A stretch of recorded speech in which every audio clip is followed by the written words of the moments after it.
જેમ શરૂઆતમાં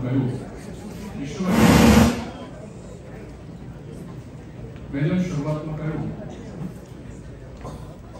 વતનથી આટલા દૂર રહી અને એક થવું એ શરૂઆતમાં આપણી નેસેસિટી હોય છે અને સાથે રહીને જ્યારે સ્નેહના સેતુ બંધાય, સંબંધોની સુગંધ માણવા મળે અને એમાંથી જે આનંદ આવતો થાય એ પછી ધીરે ધીરે સાથે રહેવાનું ગમે છે અને એથી આપણી શક્તિ વધતી જાય છે. શાસ્ત્રોમાં બહુ સરસ કહ્યું છે, સંઘે શક્તિ કલૌ યુગે. કલયુગમાં સંઘમાં જ શક્તિ છે. વિશેષ કરીને આપણે ગુજરાતી સમાજના છત્રધર એકઠા થયા છીએ ત્યારે રામાયણનો લોક પ્રસંગ મારે કહેવો છે. ભગવાન શ્રી રામચંદ્રજી જ્યારે અયોધ્યાથી નીકળ્યા છે 14 વર્ષ માટે વનવાસમાં, ઘર છોડ્યું, સ્વજનો છોડ્યા, સંપત્તિ છોડી, સંબંધો છોડ્યા, સુખ સુવિધા છોડી, જતી વખતે એક ભગવા કપડાની અંદર અયોધ્યાની માટી પ્રભુએ મુઠ્ઠી ભરીને લઈ લીધી છે અને નીકળ્યા. બીજું કશું જ સાથે નથી રાખ્યું, પણ અયોધ્યાની એક મુઠ્ઠી માટી અમે પોતાની સાથે રાખી. પ્રસંગ આપણે જાણીએ છીએ, જ્યારે 14 વર્ષ પૂરા થવા આવ્યા અને લંકામાં યુદ્ધ કરવાની જરૂરિયાત આવી પડી ત્યારે કોઈકે આવીને પ્રભુ રામચંદ્રજીને પૂછ્યું કે પ્રભુ, આપણે પારકી ધરતીમાં છીએ. રાવણ જેવો પ્રભાવી, માયાવી, શક્તિશાળી રાજા છે, સામે એની સાથે લડવાનું છે. આપણી પાસે નથી સૈન્ય, નથી શક્તિ, નથી સંપત્તિ, તો આપણે યુદ્ધ જીતીશું કેવી રીતે? ત્યારે ભગવાન રામચંદ્રજીએ કમરમાં બાંધેલી પેલી અયોધ્યાની મુઠ્ઠીભર માટી કાઢીને કહ્યું કે મારી માતૃભૂમિની માટી મારી સાથે છે, એ મને આ યુદ્ધ લડવાની શક્તિ આપશે. This is the history we all know. પ્રિય સ્વજનો, 50 વર્ષ પહેલા જ્યારે ફર્સ્ટ જનરેશન અહીંયાની નીકળી હશે, એ કેવળ $8 લઈ નથી આવી. એ જ્યાંથી નીકળ્યા છે ત્યારે પોતાની માતૃભૂમિની માટી લઈને તમે આવ્યા છે. અને એ માતૃભૂમિની માટી, એ માટીની સુગંધ જે આપણા હૃદયમાં છે, એ સુગંધની શક્તિ અહીંયા આગળ આપણે સૌ દર્શન કરી રહ્યા છીએ. અને એ શક્તિને ઉછેરવાનું, એ શક્તિને કોઈ બીજ વાવીએ અને પછી ધીરે ધીરે ધીરે એને ઉછેરવું પડે, એનું ધ્યાન રાખવું પડે. એ ઉછેરનારા અને ધ્યાન રાખનારા પ્રેસિડેન્ટ્સ, કમિટી મેમ્બર્સ, સ્વયંસેવકો, આ 50 વર્ષમાં જે લોકો હશે, પકારીએ જ્યારે મને આ કલમ મેગેઝિન માટે આશીર્વચન આપવા મેં એમાં લખ્યું છે કે દાતાઓનો સહયોગ મળ્યો હશે, વોલન્ટિયર્સનો સહયોગ મળ્યો હશે, અને બીજું કઈ નહીં તો કાર્યક્રમમાં આવીને તાળી પાડવા માટે અને વધાવવા માટેના શ્રોતાઓનો, દર્શકોનો સહયોગ મળ્યો હશે. આ બધા જ લોકો, એમના હૃદયમાં ગુજરાતની માટીની સુગંધ આપણને જોવા મળી રહી છે. અને આવનારા 3 દિવસ આપણે એ 50 વર્ષથી ખીલેલો જે છોડ છે એના ઉપર પુષ્પ ખીલ્યું છે, એ પુષ્પની સુગંધને, એના સૌંદર્યને માણવાની છે, જાણવાની છે, અનુભવવાની છે. કેવી રીતે ઓળખાય મનુષ્ય? પ્રિય સજ્જનો, મનુષ્યને ઓળખવાના ચિંતન કરીને મેં 5 શબ્દો માત્ર પોઈન્ટ આપી રાખું છું, વધારે બોલવાનું નથી. એક વસ્તુ કહી રાખું, અમે ઉભા બોલીએ ને તમે બહુ જાગૃત હોય, બહુ ટૂંકે બતાવવાનું છે. અમે જો બેસીએ ને તો અમને લાગે કે મારે 3 કલાક બોલવાનું છે, કારણ કે કથામાં પ્રવચન મિનિમમ 3 કલાકનું હોય. એટલે મને પકાજીએ પૂછ્યું કે આપના માટે વ્યવસ્થા ખુરશીનું કાલે માયાભાઈનો ડાયરો જોવા આવું ત્યારે મારા માટે બેસવાની વ્યવસ્થા કરજો.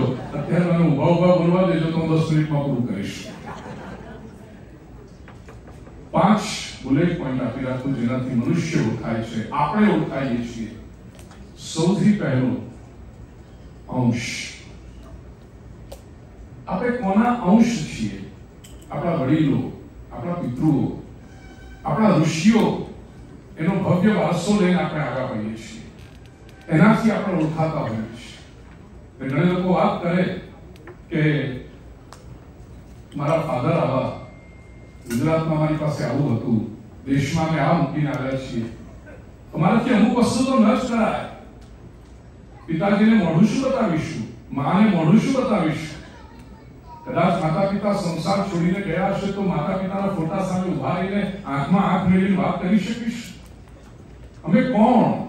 આપણી તેજસ્વીતા, આપણી ગરિમા, આપણી સેલ્ફ એસ્ટીમ ને ઊભું કરે છે અંશ. એનાથી માણસ ઓળખાતો હોય છે. બીજું છે માણસને ઓળખવાની એની આકૃતિ. ચહેરો જોઈને ખબર પડી જાય કે આ કેવો છે વ્યક્તિ. ઘણી વખત તો આપણે મને આગળ પડ્યું કે ને, જો ભાઈ આ અમેરિકા છે એ દુનિયાનું સૌથી મોટું પોટ બોઇલર છે અને એમાં વર્ષોથી, દશકાઓથી બધા આવીને એવા મળી જાય છે, પોતાની આઈડેન્ટિટી ખોઈ નાખે છે.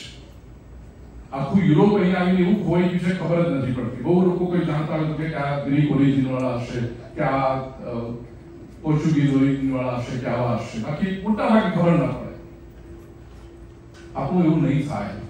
એનું કારણ એક તો આપણી આકૃતિ અને આપણો અંશ જો આપણે યાદ રાખીશું, આવી રીતે આપણે સાથે રહી ધર્મને માટે, સંસ્કૃતિને માટે, આપણી પરંપરાને માટે જાગૃત રહીશું તો આપણે સતત ઓળખાતા રહીશું. ત્રીજી વસ્તુ આપણી ઓળખ હોય છે આપણો અક્ષર. જેવો માણસ અક્ષર કાઢે ને, જે માણસ સારો હશે એના અક્ષર પણ સારા જ હશે. અને જેના અક્ષર જો બરાબર ન હોય, ડોક્ટરોને આ બાબતમાંથી હું માફ કરી દઉં છું, અને જેના અક્ષર સારા ન હોય તો સમજી ચાલો કંઈક ને કંઈક પ્રોબ્લેમ હોવો જોઈએ. અક્ષરથી માણસને તબલાવાળા ભાઈને જરા વિનંતી કરું, બંધ કરજો ભાઈ. કબલજી, થેન્ક યુ. અવાજ, માણસનો અવાજ એની ઓળખાણ હોય છે. પ્રભાવી વ્યક્તિત્વ અને અવાજ કેવી રીતે પ્રગટ થાય છે? કૃષ્ણજનો, જેના વિચાર શ્રેષ્ઠ, એની વાણી શ્રેષ્ઠ, એનો અવાજમાં એક અનુભૂતિનો ઊંડાણ હોય છે, અભિવ્યક્તિની સચ્ચાઈ હોય છે. એ માણસ બોલતો હોય તો ખબર પડે કે આ ગોખીને બોલી રહ્યા છે કે જીવનમાંથી પ્રગટ થઈ રહ્યું છે. અને જેના જીવનમાંથી પ્રગટ થતું હોય એના પ્રત્યે માણસ આકર્ષાય. અને જો જીવનમાંથી પ્રગટ થતી વાણી આવતી હોય ને તો શ્રોતાને પણ પોતાના જીવનમાં ઉતારવાની ઈચ્છા થાય છે. અને છેલ્લી મનુષ્યની ઓળખાણની વાત છે એના આવકાર પરથી ખબર પડે. આપણે ત્યાં સૌરાષ્ટ્રમાં કવિ બહુ સરસ દુલાભાઈ કાગે કહ્યું છે કે તારું નામ પૂછીને કોઈક આવે તો આવકારનો મીઠો દેજે. ગુજરાતી ભાષા, ગુજરાતનું સંસ્કૃતિ એટલું ભવ્ય છે કે અજાણ્યો વ્યક્તિ પણ આવે ને તો એક આવ. વર્ષાબેન ને પરેશભાઈ મને વાત કરતા હતા કે એ 6 મહિના હવે ફ્લોરિડા પર રહેતા હોય તો પણ કોઈ સંત આવે, કોઈ મહાપુરુષ આવે, કોઈ ગોસ્વામી બાળક આવે, ચાવી ખોલીને આપી દે, તમારે રહેવું હોય તો રહી શકો છો. આ આવકાર એ આપણી ઓળખ છે. અને એ જ્યાં સુધી આપણે રાખીશું, ઘરના તાળા, ઘણા લોકો એવું હોય કે ભાઈ મહેમાન આવે ને કહે કે અમે બહાર જઈએ છીએ. એ આપણી સંસ્કૃતિ નથી, એ આપણી પરંપરા નથી. એ ગુજરાત તો છે જ નહીં. અને બહુ જ ગૌરવથી આપણે કહેવું જોઈએ પ્રિયજનો કે આપણે સૌ ગુજરાતી છીએ. મને કેટલીક પંક્તિઓ બહુ ગમે છે. જ્યારે પણ મારે ગુજરાત વિશે કે ગુજરાતીઓ સમક્ષ કંઈ કહેવાનું હોય ને ત્યારે એ તો ઉમાશંકરે પોતાની બહુ સૂક્ષ્મ ભાષામાં, બહુ સંસ્કૃત વાળી ગુજરાતી ભાષામાં કહ્યું કે સદા સૌમ્ય શ્રી વૈભવે ગુજરાતી, મળી માતૃભાષા મને ગુજરાતી. આ 60-70 વર્ષ પહેલાની ઉમાશંકરની ભાષા. પણ હવેના જે કવિ છે કે હરિદ્વાર ગોસ્વામી કરીને કવિ છે, એ કહે છે એક ઘા ને કટકા 3 કરવા જો હોય તો ગુજરાતી ભણ. એક ઘાથી 2 કટકા તો ઘણા બધા લોકો કરે, પણ એક ઘા ને કટકા 3 કરવા જો હોય તો ગુજરાતી ભણ. અને ખલીલ કહે છે, અમદાવાદના શાયર, કે વાત જેને મારી સમજાતી નથી એ ગમે તે હોય ગુજરાતી નથી. એનું કારણ કોઈ કે કેટલાક લોકો બહુ હમ્બલ બેકગ્રાઉન્ડમાંથી આવતા હોય, ન ભણ્યા હોય તો ભણી ગણીને મહેનત કરે, ભણેલા થાય, જીવનમાં સફળ થાય. કેટલાક લોકો બહુ પુરુષાર્થ કરીને આગળ આવે, કેટલાક લોકો કોઈના સાથ સહકારથી આગળ આવે. આપણે ઘણા બધા રસ્તા છે. બહુ જ્ઞાન પ્રાપ્ત કરીને આગળ આવે, પોલિટિકલ કનેક્શન્સથી આગળ આવે. આ બધા આગળ આવવાવાળા લોકોના ઘણા પ્રકારો હોય છે. પણ કેટલાક લોકો એવા હોય છે જે જન્મથી ગુજરાતી હોય છે, એમનામાં આ બધી વસ્તુઓ ઇન્વોલ્વ હોય છે. તો આવા ગૌરવવંતા ગુજરાતીઓ ન્યુયોર્કની ધરતી પર જ્યારે 50મું વર્ષ પોતાની એકતાનું ઉજવે છે, પોતાની શક્તિનું ઉજવે છે, પોતાના સ્નેહનું ઉજવે છે અને એકબીજાને સહકાર આપવાનું ઉજવે છે, એને આરંભે હું આશીર્વાદ આપું છું. અને પકાજીએ કહ્યું કે આવનારા 50 વર્ષ નહીં, આવનારા વર્ષોના વર્ષો સુધી, because we are here and we are here to stay. એટલે આપણી જનરેશન સુધી આ પ્રવૃત્તિ ચાલુ રહે, અનેક ઠેકાણે થતી જાય, ન્યુયોર્કના ગુજરાતી સમાજની પ્રવૃત્તિ વિસ્તરતી જાય. અને હું ધારું ત્યાં સુધી આ પહેલો સમાજ હશે ગુજરાતી સમાજ, સૌથી જૂનો છે, 50 વર્ષ છે એટલે. અને અનેક સંસ્થાઓ, અનેક શહેરોમાં પ્રેરણાદાયક બની રહે એવી શુભકામના અને ઈશ્વરના ચરણે પ્રાર્થના કરી આપ સૌને ખૂબ ખૂબ આશીર્વાદ આપી મારી વાણીને વિરામ આપું. બોલીએ શ્રી કૃષ્ણ કનૈયા.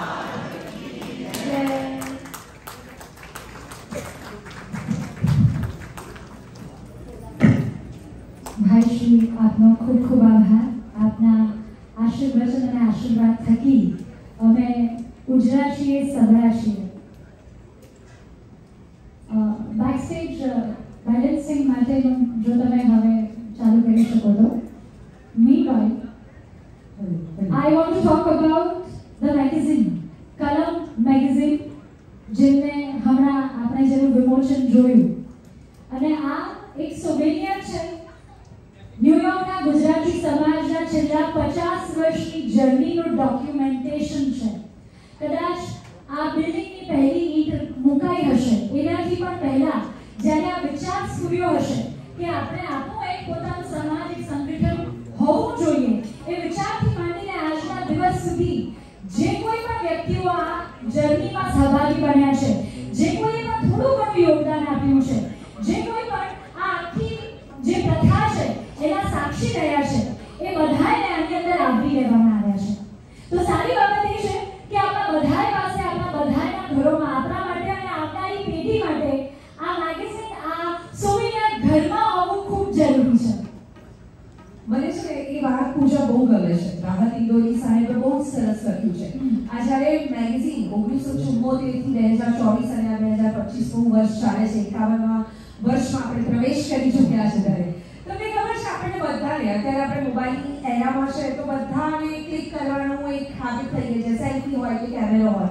પણ જે વર્ષો પછી, એટલે કે આ 50 વર્ષની આ સફર, વર્ષો પછી જ્યારે આપણે ભૂતકાળમાં ઝાંકીએ અને એ ક્ષણોને માણીએ એ કેટલી અદ્ભુત હોય છે. કે રાહત ઇન્દોરી સાહેબે પૂછા લખ્યું છે ને, એક લમ્હે में काटा है मुद्दतों का फासला, एक लम्हे में काटा है मुद्दतों का फासला, मैं अभी आया हूँ तस्वीर पुरानी देखकर.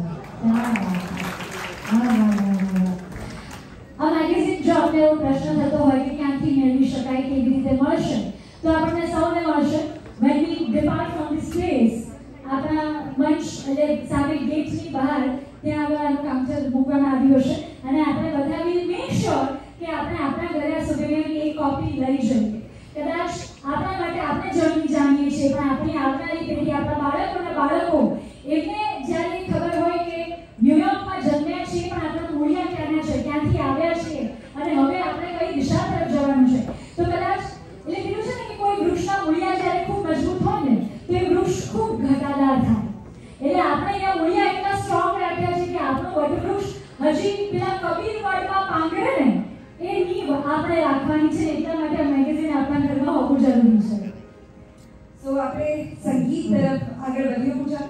ડેફિનેટલી.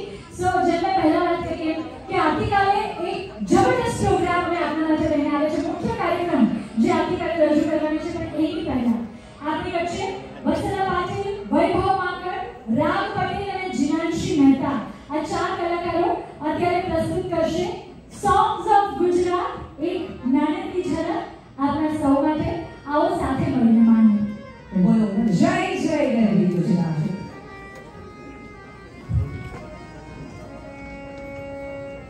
Cocktail open, please.